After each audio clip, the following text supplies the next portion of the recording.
हरि ओम भूतानि दुर्गा भुवनानि दुर्गा स्त्रियो नरस्सापि पशुश्च दुर्गा यद् यत् सदृश्यं खलु सैव दुर्गा दुर्गा स्वरूपाद परं न किंचिद दुर्गा स्वरूपाद परम न किंचित।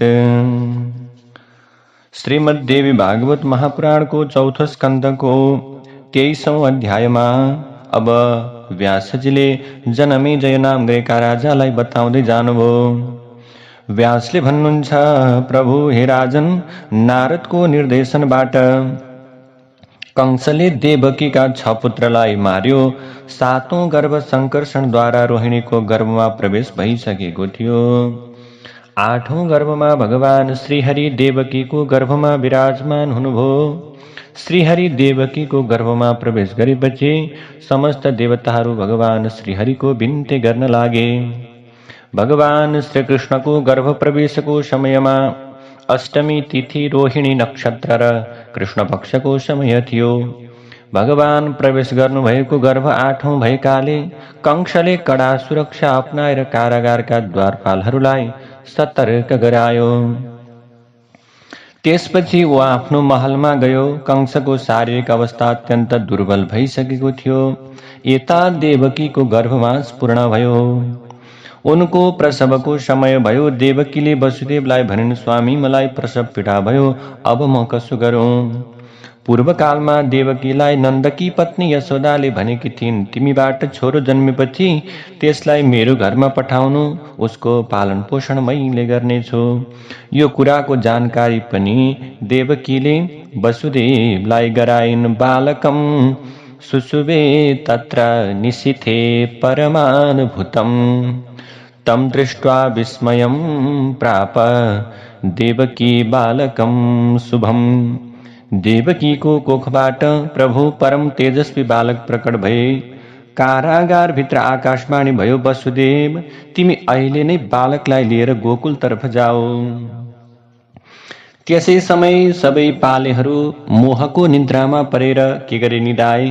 त्यहाँ बन्द रहेका 8 ढोका आफै खुले। वसुदेव बालकलाई लिएर त्यहाँबाट हिँडे।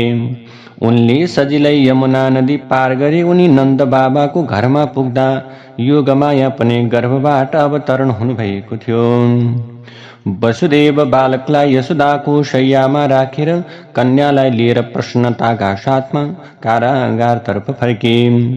कारागार भित्र आइसके पछाडि प्रभु समस्त ती ढोकाहरू आफै बन्द भए अनि कन्या ठूलो स्वरले कराउन लागिन्, रुन लागिन्। पालेहरूले कंसलाई जानकारी गराए। कंसले भन्दछ, त्यो बालक मेरो काल हो, त्यसलाई तुरुन्त ल्याऊ, यस्तो प्रकारको वचन बोल्यो। पालेले कंसलाई ती कन्या दियो। कंस आश्चर्यमा पर्यो। उसले आकाशवाणी मिथ्या रहेछ भन्ने ठान्यो। उसले सोच्यो, नारदले ठिकै भनेका रहेछन्, हुन सक्छ यही जन्म लिने बालकले अन्यत्रै जन्म लिएको होस्। कालको गति विषम छ। कंसले कन्यालाई मार्ने विचार गर्यो। उसले कन्यालाई शिलामा पछार्न लाग्दा उनी कंसको हातबाट फुत्केर आकाशमा गइन्। उनले भनिन्, मूर्ख कंस, तलाई मार्नेवाला जन्म लिइसकेको छ, त्यसैले तैँले मलाई केही गर्न सक्दैनस्। यो सुनेर उसले बकासुर, धेनुकासुर, वत्सासुर आदि दानवलाई बोलाएर भन्यो, जहाँ जहाँ बालक जन्मन्छन्, जहाँ जहाँ अहिले 10 दिनभित्र बालक जन्मेका छन्, ती सबैलाई तुरुन्त के गर्नु, मार्नु। यता गोकुलमा नन्द बाबा पुत्रोत्सव मनाउन लाग्नुभयो। गोकुलका नन्द प्रभृति र उनीहरूका स्त्री अनि अन्य सबै देवताहरू उत्सवमा उपस्थित भए। देवकी र वसुदेव पनि देवता नै थिए। महर्षि व्यासले भन्नुहुन्छ, राजन, कंस क्रोधको आक्रान्त थियो। उसले बालकलाई मार्न बकासुर, वत्सासुर, धेनुकासुर र पुतनालाई पठायो। यिनीहरूलाई भगवान श्रीकृष्णले मार्नुभयो। भगवान श्रीकृष्णले गोवर्धन पर्वत उठाएर गोकुलवासीको रक्षा गरेको सुनेपछि कंसले धनुष यज्ञको बहाना बनाएर कृष्ण र बलरामलाई मथुरामा बोलायो। मथुरामा आएर कृष्णले दाजु बलरामका साथमा धनुष भाँचिदिनुभयो। उहाँले कुवलया पीड हात्ते चाँडुर र मुष्टिकलाई पनि मार्नुभयो, वध गर्नुभयो। त्यसपछि उहाँले कंसलाई पनि मार्नुभयो। पितरौ मोचयित्वाथ गत दुःखौ चकारः उग्रसेनाय राज्यं तद् दाबरी च निषूदनः। उहाँले जेलमा रहेका मातापितालाई मुक्त गराउनुभयो। उग्रसेनलाई राजगद्दीमा बसाल्नुभयो। मगधराज जरासन्धले ज्वाइँको मृत्युबाट दुखी भएर उसले सेना एकत्रित गर्यो। ऊ मथुरापुरीमाथि आक्रमण गर्ने तयारीमा लाग्यो। उसको योजना थाहा पाएर भगवान कृष्णले मथुरावासीलाई सुरक्षित राख्नका निम्ति विश्वकर्माद्वारा समुद्रमा द्वारकापुरी निर्माण गराउनुभयो। त्यहाँ यादवहरूलाई राखेर आफू शीघ्र शीघ्र मथुरा जानुभयो। यस्ता प्रकारले मथुरामा प्रवेश गर्नुभयो। मथुरा भगवान त्यहाँ आइसकेपछि यवनको अध्यक्ष कालयवन लड्न लायो।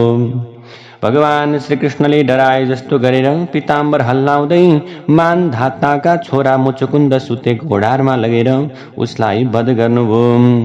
त्यसपछि रुक्मिणीलाई हरण गर्नुभयो। रुक्मिणीसँग विवाह गरेपछि भगवान कृष्णले जाम्बवती, सत्यभामा, मित्रबिन्दा, कालिन्दी, लक्ष्मणा, भद्रा र नागना जिती देवीहरूसँग के गर्नुभयो? पाणी ग्रहण गर्नुभयो। रुक्मिणीको गर्भबाट प्रद्युम्नको जन्म भयो। प्रसव गृहबाटै प्रद्युम्नलाई साम्बासुरले हरेर लग्यो। उसले प्रद्युम्नलाई नदीमा फाल्यो। उनी माछाको पेटमा परेको हुँदा उनले मायावतीको साथमा रहने मौका पाए। यसरी प्रद्युम्न हरणबाट चिन्तित श्रीकृष्ण देवी भगवतीको चिन्तन गर्न लाग्नुभयो। भगवान श्रीकृष्णले देवी भगवतीलाई भन्नुभयो, माता, म प्रकट हुनु पूर्व हजुरले मेरी आमाको गर्भलाई खिचेर माता रोहिणीको गर्भमा स्थापित गराएर दाजु हलधरलाई प्रकट गराउनुभयो। हजुर जगतको सृजना गर्ने, पालन गर्ने, संहार गर्नका निम्ति सधैँ तत्पर रहनुहुन्छ। माता, मेरो छोरो प्रद्युम्न जीवित भए मेरो अगाडि उपस्थित गराउने कृपा गर्नुहोस्। देवीले भन्नुभयो, हे देवेश्वर, शोक नगर्नुहोस्, यो पूर्वजन्मको श्रापले भएको हो। त्यसै कारण साम्बासुरले हजुरको पुत्रलाई हरण गरेको हो। हजुर अधीर नहुनुहोस्, अथवा भनौँ हजुर धीर रहनुहोस्। 16 वर्षको उमेर भएपछि साम्बासुरलाई मारेर हजुरको छोरो फर्किएर आउनेछ। यसो भनेर भगवती त्यहाँबाट अन्तर्ध्यान हुनुभयो। यसपछि प्रभु जनमेजयले प्रश्न गर्नुहुन्छ, हे महर्षि व्यासजी, भगवान श्रीकृष्णमा त जगतको सारा शक्ति निहित छ। उहाँका पुत्र प्रसव गृहबाट कसरी र किन हरण भए? यो घटना कसरी भयो त प्रभु? व्यास भन्नुहुन्छ, राजन, मायामा ठूलो शक्ति छ। जगतमा को होला जो मायाको बसमा नपरेको होस्? अज्ञानम ग्लानिर प्रीतिर ईर्ष्या सूया मद श्रमः यते देह भवा भावा प्रभवन्ति नराधिप। मनुष्यले जन्म लिने बित्तिकै उसमा मानवको उचित गुण आउँछ। उसको उल्लङ्घन कसैले गर्न सक्दैन। भोग, तिर्खा, निद्रा, भय, आलस्य, मोह, हर्ष, मृत्यु, बुढ्यौलीपन, अभिमान, दुश्मनी, ईर्ष्या, डाहा, श्रम यी सबै प्रकारका शरीरमाथि नै अथवा शरीरका साथमा नै उत्पन्न हुन्छन्। त्यसै कारण मानव देह धारण गरेपछि सबै भोग्नुपर्छ। यो पनि भगवानकै लीला हो। एक समय सत्यभामाले भगवानसँग कल्पवृक्ष ल्याइदिनका निम्ति भन्नुभयो। भगवान कल्पवृक्ष ल्याउन स्वर्गमा जानुभयो। इन्द्रले कल्पवृक्ष दिन मानेनन्। उहाँले इन्द्रसँग युद्ध गरेर कल्पवृक्ष ल्याइदिनु भयो। यसको कारण भगवानले स्त्रीको बसमा पर्ने लीला पनि देखाउनु भएको थियो। पछि जाम्बवतीले पुत्र प्राप्तिका लागि भगवानसँग प्रार्थना गरिन्। उनको इच्छा पूर्ण गर्नका निम्ति भगवान श्रीकृष्ण तपस्या गर्ने विचारले हिमालय पर्वततर्फ जानुभयो। त्यहाँ शिवभक्त उपमन्युसँग उहाँको भेट भयो। भगवान श्रीकृष्ण उनीबाट दीक्षा मन्त्र लिएर शिवको तपस्यामा यस्ता प्रकारले अत्यन्त आनन्दसँग लाग्नुभयो। यसरी तपस्याबाट भगवान शिव के हुनुभयो। तपस्याबाट शिव प्रसन्न भएर त्यहाँ उपस्थित हुनुभयो र वर माग्न भन्नुभयो। कृष्णले भगवान शिवको स्तुति बिन्ती गर्नुभयो। शिवले कृष्णको मनोभावना बुझ्नुभयो र भन्नुभयो, हे श्री कृष्ण, हजुरका धेरै छोरा जन्मिनेछन्। 16,000 50 हजुरका स्त्री हुनेछन्। प्रत्येक स्त्रीबाट 10-10 पुत्र जन्मिनेछन्। यसरी वरदान दिएर भगवान शिवजी अन्तर्ध्यान हुनुभयो। प्रभु त्यसपछि पार्वतीले भन्नुभयो, मधुसूदन, यस धरतीमा 100 वर्षसम्म सुखमय जीवन व्यतीत पश्चात ब्राह्मण एवं गान्धारीको श्रापबाट हजुरको कुलको संहार हुनेछ। हजुरका छोराहरू आपसमा लडेर मर्नेछन्। यादवहरूको सबै सत्ता भ्रष्ट हुनेछ। हजुर पनि दाजु बलरामका साथमा आफ्नो धाममा जानुहुनेछ, किनकि विधिको विधानलाई स्वीकार गर्नै पर्छ भनेर भगवान शिवजी र पार्वती त्यहाँबाट अन्तर्ध्यान हुनुभयो। वरको प्राप्ति गरिसकेपछि भगवान कृष्ण उपमन्युलाई प्रणाम गरेर द्वारकातर्फ प्रस्थान गर्नुभयो। भगवान श्रीकृष्णले योगमायाको पनि स्मरण गर्नुभयो। राजन, यी सबै रचना र लीला जे जति छन् केवल जगन्माता भुवनेश्वरीबाटै सञ्चालित हुन्छन्। नित्यमेकाग्र मनसा भावयेदात्मरूपिणीं मुक्तो भवति तेनासो नान्यथा कर्म कोटिभिः। भगवती नै सच्चिदानन्द स्वरूपिणी हुनुहुन्छ। नित्य एकाग्र मनले उहाँको ध्यान गर्ने मनुष्य अवश्य पनि मुक्त हुन्छ। मुख्य देवताहरू उहाँकै आराधना गर्दछन्। अतः भाग्यमानीले वेदको सारमय यस पुराणलाई ध्यानपूर्वक सुन्दछ भने उसका सम्पूर्ण प्रकारका पापहरू नष्ट भएर जान्छन् र मृत्यु पश्चात उसले भगवतीको धाममा स्थानको प्राप्त गर्दछन्, उपयुक्त वासस्थानको प्राप्त गर्दछन्। यसरी श्रीमद्देवी भागवत महापुराणको 25 अध्यायले पूर्ण भएको चौथो स्कन्धलाई प्रणाम गरेर अब हामी पञ्चम स्कन्ध अर्थात् 5औं स्कन्धमा प्रवेश गर्दैछौँ। पञ्चम स्कन्धको प्रारम्भमा जनमेजयले भन्नुहुन्छ, व्यासजी, हजुरले भगवतीको प्रभावको वर्णन गर्नुभयो। उहाँको चरित्रका विषयमा बताउने कृपा गर्नुहोस् भनेपछि व्यासले भन्नुहुन्छ, राजन, देवी भगवतीको चरित्रका बारेमा विस्तारमा वर्णन गर्दछु, सुन्नुहोस्।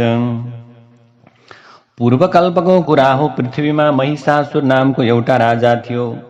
उसका साथमा देवताहरूको युद्ध सुरु भयो।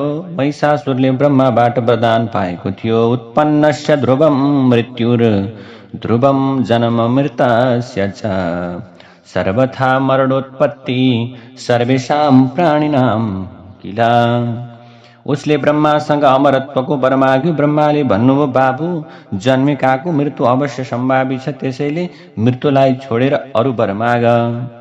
भनेपछि उसले भन्यो, पितामह, देवता, दैत्य र कुनै मानव पुरुषबाट मेरो मृत्यु नहोस् भन्ने वरदान माग्यो। उसले आफ्नो मृत्यु स्त्री बाहेक अरूबाट नहोस् भनेकाले ब्रह्माले उसलाई तिम्रो मृत्यु स्त्रीको हातबाट हुनेछ भनेर वरदान दिनुभयो र उहाँ आफ्नो धामतर्फ लाग्नुभयो। जनमेजयले सोध्नुहुन्छ, भगवान व्यास, महिषासुर कसको छोरो थियो र उसको उत्पत्ति कसरी भएको हो, सुन्न चाहन्छु। व्यासले भन्नुभयो, राजन, महाराज दनुका 2वटा छोरा थिए। उनीहरूको नाम थियो रम्भ र करम्भ। यी दुवै सन्तानहीन थिए। सन्तान प्राप्तिका लागि करम्भले पञ्चनद नदीमा डुबेर तपस्या गर्न लाग्यो। रम्भले वरको वृक्षमुनि के गर्यो, अग्नि तापेर पञ्चाग्नि तापेर तपस्या गर्न लाग्यो। अनि प्रभु त्यो देखेर इन्द्र पञ्चनदमा गएर गोही बनेर नदीमा के गरे, प्रवेश गरे। यसरी इन्द्र गोही बनेर नदीमा प्रवेश गरिसकेपछि उनले करम्बको खुट्टालाई समातेर दबाउँदा उसको मृत्यु भयो। भाइको मृत्युबाट रम्भ अत्यन्त क्रोधित भयो। उसले मन थाम्न नसकेर आफ्नो शरीर काटेर आगोमा हवन गर्ने विचार गर्यो। ऊ आफ्नो शिर काट्न तत्पर भयो। त्यो देखेर अग्निदेव के हुनुभयो, तत्कालै प्रकट हुनुभयो र भन्नुभयो, दैत्य, तिमी अहिले मूर्खता गर्दैछौ। जस्तो प्रकारको इच्छा छ त्यो वरदान माग। तिमीले किन यस्तो गरिरहेका छौ? भनेपछि रम्भले भन्दछ, हे भगवान, यदि मसँग प्रसन्न हुनुहुन्छ भने मलाई त्रिलोक विजयी पुत्र दिनुहोस्। उसलाई कसैले जित्न नसकोस्।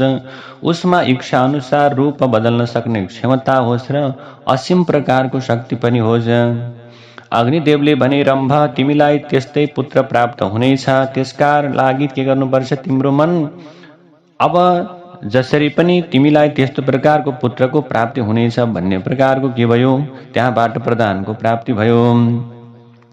त्यो सुनेपछि रम्भले अग्निदेवलाई प्रकट गरेर अग्निदेवलाई के गर्यो? प्रणाम गरेर त्यहाँबाट आफ्नो स्थानतर्फ फर्कियो। रम्भोपि गमनं चक्रे भवितव्य प्रणोदिता, सातु गर्भवती जाता महिषी तस्य वीर्यतः।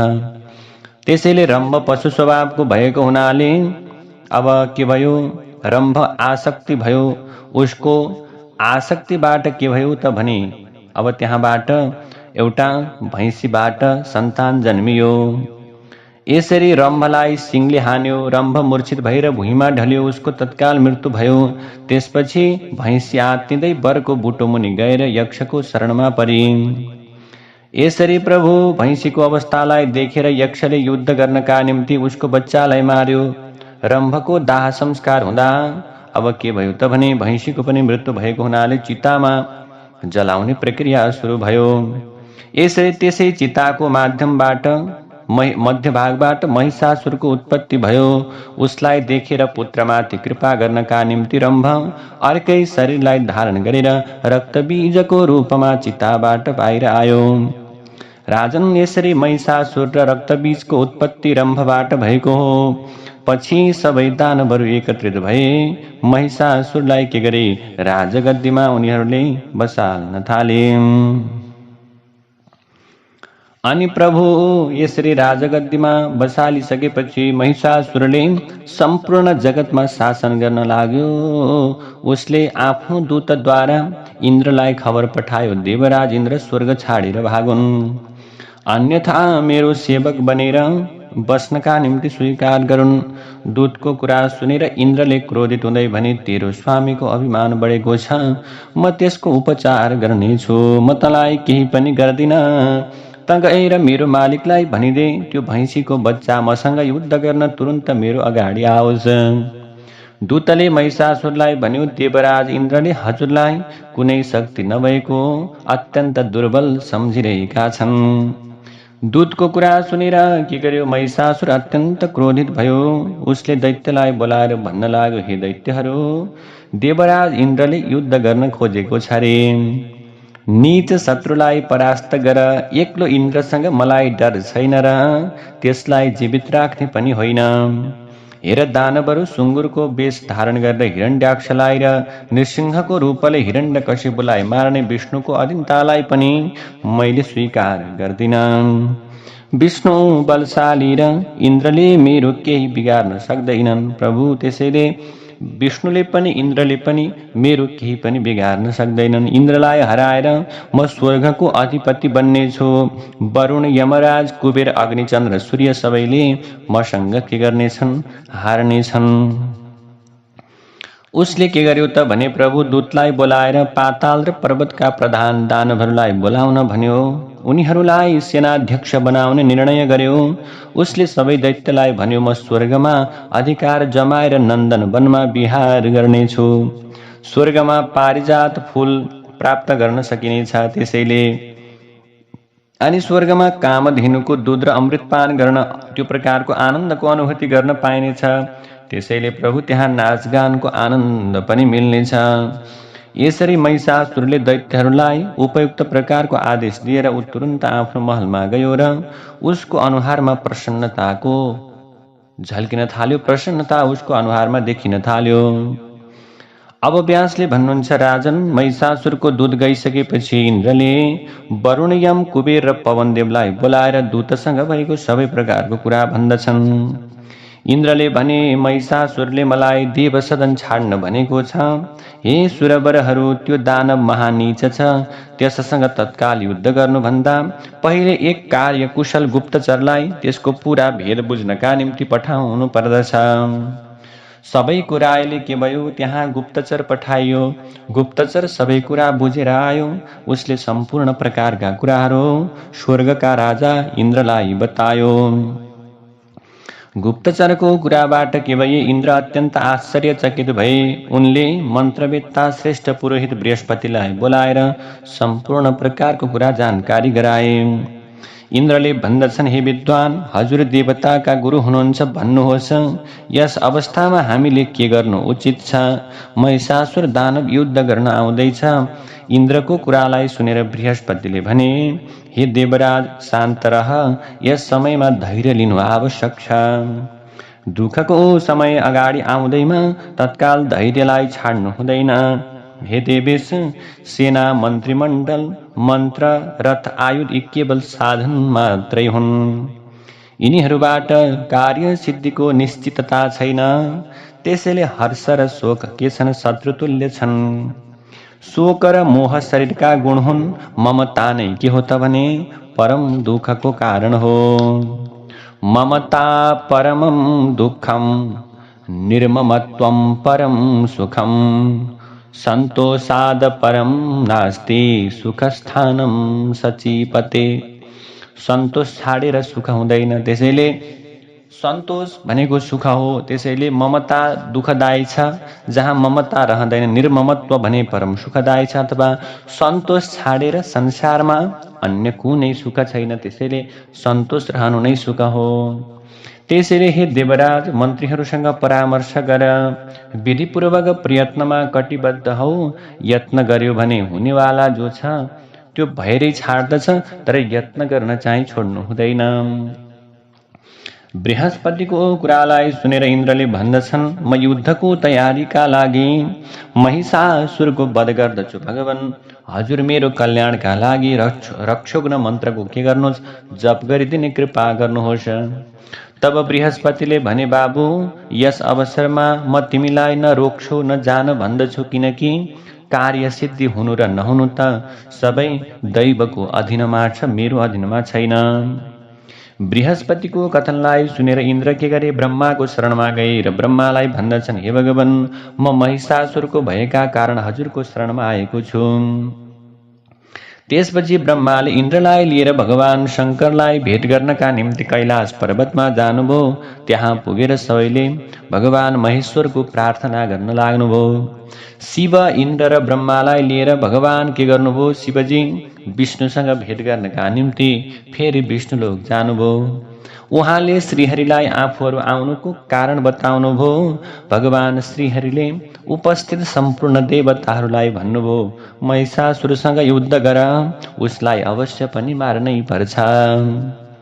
भगवान श्रीहरिको वचन सुनेर सम्पूर्ण प्रकारका देवताहरू के गर्न थाले? युद्धको तयारी गर्न लागे। भयङ्कर युद्ध सुरु भयो। महिषासुरको सेनाध्यक्ष चिक्षुर शस्त्र अस्त्र लिएर के गर्न थाल्यो? युद्ध गर्न लाग्यो। इन्द्रले अर्धचन्द्र संज्ञका बाण हानेर उसलाई के गर्नुभयो? मूर्छित गराउनुभयो। उसका सेनाहरूको भाग भयो। यो थाहा पाएको महिषासुरले अत्यन्त क्रोधित हुँदै बिडाल नाम गरेको दानवसँग भन्यो, तिमी जाऊ र जति देवताहरू छन् सबैलाई मारेर आओ। बिडाल नाम गरेको दैत्य युद्ध भूमिमा प्रवेश गर्यो। उसले के गर्यो? सम्पूर्ण प्रकारका देवताहरूलाई वध गर्नका निम्ति युद्ध भूमिमा गयो र बाणको वर्षा सुरु गर्यो। घमासान युद्ध भयो। देवताहरूको बाणबाट बिडाल नाम गरेको दानव मूर्छित भयो। देवताहरू विजयको घोषणा गर्न लागे। यो थाहा पाएर महिषासुरले पुनः ताम्र नाम गरेको दानवलाई युद्ध गर्नका निम्ति पठायो। त्यहाँ रोमाञ्चकारी युद्ध भयो। यमराजको दण्डबाट ताम्र घाइते भयो। दानव सेनामा हाहाकार हुन लाग्यो। सबै आत्तिए। सबैको हृदय थरथर काँप्न थाल्यो। अनि प्रभु ताम्र नाम गरेको दैत्य मूर्छित भइसकेपछि महिषासुर अत्यन्त क्रोधित भएर देवताहरूमाथि जाइ लाग्यो। म तिमीहरूलाई यस गदाले चूर्ण चूर्ण पार्छु भन्दै इन्द्रको अगाडि पुग्यो। त्यसै समयमा इन्द्र पनि ऐरावत हात्तीमाथि बसिरहेका थिए। महिषासुरले इन्द्रको काँधमा गदाले हान्यो। उनले गदालाई तत्काल काटिदिए। उनी महिषासुरलाई मार्नका निम्ति अगाडि बढे। उसँग इन्द्रको रोमाञ्चकारी युद्ध भयो। त्यसै समय के भयो त भने साम्बरासुरले मायाको आविष्कार गर्यो। कोटिसो महिषास तत्र तद्रूपास्तत्पराक्रमाः ददृशुः सायुधाः सर्वे निघ्नन्तो देववाहिनीम्। त्यसपछि महिषासुरले पनि त्यहाँ मायाको प्रयोग गर्यो। यो त्यस्तो प्रकारको विचित्र मायाको प्रभावबाट हजारौं महिषासुरहरू आयुध सहित प्रकट भए। तिनीहरूलाई देखेर इन्द्र आत्तिए। वरुण, अग्नि, कुबेर, सूर्य र चन्द्रमा सवितको मन पनि त्रसित भयो। सबै देवताहरू भाग्न थाले। केही समयपछि उनीहरूले ब्रह्मा, विष्णु र महेश्वरको चिन्तन गरे। तत्कालै त्यहाँ तीनटा देवहरू, तीनजना ब्रह्मा, विष्णु र महेश्वर त्रिदेवहरू त्यहाँ आउनुभयो। विष्णुले प्रज्वलित सुदर्शन चक्र चलाउनुभयो। चक्रको प्रचण्ड तेजबाट मायाको सारा रचना समाप्त भयो। महिषासुरले विष्णुलाई देखेर युद्ध गर्नका निम्ति हतियार उठायो। उसका सेनाध्यक्ष चिक्षुर, उग्रास्य, उग्रवीर्य, असिलोमा, त्रिनेत्र र बास्कल युद्ध गर्नका निम्ति तत्पर भए। युद्धमा देवराज इन्द्रका साथमा यमराज, अग्निदेव, चन्द्रमा र सूर्य एकैपटक शरीक भए। महिषासुरमा अभिमान बढेको थियो। उसले सिंहले पर्वतको शिखर उखेलेर फाल्न सुरु गर्यो। त्यसबाट देवताहरू घाइते भए। त्यो दृश्यलाई देखेर इन्द्र पछि हटेर भागे। यमराज, वरुण, कुबेर पनि विचलित भए। त्यसै युद्धमा महिषासुर विजयी भयो। उसले इन्द्रको हात्ती, कामधेनु, उच्चैश्रवा र अन्य उपभोग्य सामग्री र स्वर्गमा समेत आफ्नो अधिकार कायम गर्यो। ऊ इन्द्रासनमा बस्यो। आफ्नो अधिकारलाई कायम गरेर ऊ इन्द्रासनमा बस्दो भयो। देवताहरू स्वर्ग छाडेर पर्वतको गुफामा वर्षौंसम्म बस्दै रहे। उनीहरूले धेरै दुःख पाए। देवताहरूले के गरी अब विचार गरेर ब्रह्माको शरणमा गएर भन्दछन्, ब्रह्मन, महिषासुरको भयबाट सबै देवताहरू वनको गुफामा बसेका छौं। यस्तो समय आयो प्रभु, महिषासुरले हामीलाई अत्यन्त दुःख दियो। हामी पर्वतको गुफामा बसिरहेका छौं प्रभु। त्यसैले यसै समयमा महिषासुर स्वर्गमा आफ्नो अधिकार जमाएर राज्य सुख भोग्दैछ। ब्राह्मणद्वारा गरिएको यज्ञको भाग उसैले प्राप्त गरेको छ। सबै देवताले ब्रह्माको बिन्ती गर्न लागे, प्रार्थना गर्न लागे। अब ब्रह्माले भन्नुभयो, देवताहरू, म के गरौं? महिषासुरलाई मैले दिएको वरदानको अभिमान छ। उसलाई कुनै स्त्रीले मार्न सक्छिन्, पुरुषले मार्न सक्दैनन्। त्यसकारण हामी सबै कैलाश गएर शिवलाई अगुवा बनाएर विष्णुको शरणमा जाउँ। यसरी यही कुराको विचार गरेर सबै कैलाशमा गएर महिषासुरको भय र वनको गुफामा लुकेर बस्नु परेको दुःखको विषयमा भगवान शिवजीलाई जानकारी गराए। ब्रह्मा र देवताहरूको कुरालाई सुनेपछि भगवान शम्भोले भगवान शङ्करले भन्नुभयो, यो ब्रह्माकै करामत हो। उहाँबाटै उसले वरदान पाएको हो। कुन त्यस्ती प्रकारकी स्त्री छन् जसले दानवलाई मार्न सक्दछिन्? न मे भार्या न ते भार्या सङ्ग्रामं गन्तुमर्हति गत्वैवति महाभागे युयुधाते कथम पुनः। भगवानले भन्नुहुन्छ, प्रभु, अब भगवान शिवले भन्न थाल्नुभयो, सङ्ग्राममा खुट्टा राख्नका निम्ति योग्य न मेरी श्रीमती छन् न हजुरकी। इन्द्राणीलाई पनि युद्ध कलाको ज्ञान छैन। त्यसैले कुन स्त्री छन् जसमा, कुन महिला छन् जसमा यस्तो प्रकारको शक्ति रहोस्? त्यसैका लागि यसै क्षण अब के गरौँ? भगवान विष्णुको शरणमा जानु पर्दछ।